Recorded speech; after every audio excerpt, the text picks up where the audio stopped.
Hey, in this bonus example, I want to focus on the for loop.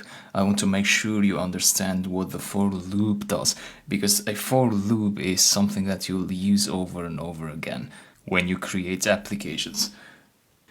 You saw the for loop here inside this match case block, but the for loop can also be outside, of course. So let's suppose we have a list of meals.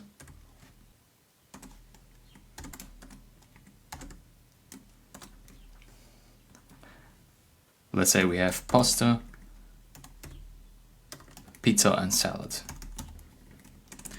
So if you want to print out these in the command line, you do for meal in meals print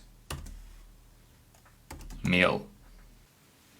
So if you run this, you get pasta, pizza and salad. And of course, you can add methods such as capitalize to capitalize the first letter of each word. So what's going on here is that this meal is a new variable. This variable is created on the fly.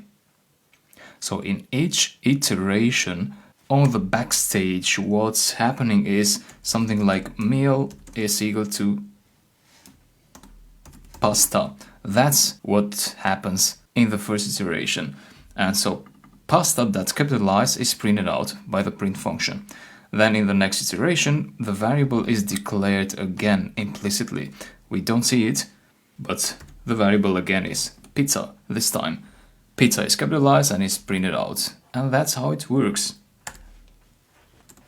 And if you say print by at the end, by will be printed out when the iteration finishes. So we get all the items of the list printed out first, and then comes by. So the for loop behaves like the while loop. The difference is that while loops run as long as a condition is true, and for loops run as long as there are items in the lists which is being iterated. And you can also iterate over strings, not only over lists. So here we are iterating over this list.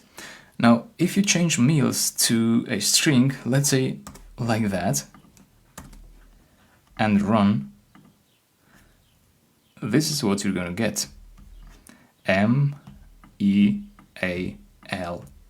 and each letter is capitalized, because now meals is not that variable anymore. So that is not being used, we can delete it. So run again, you get meals, M-E-A-L-S.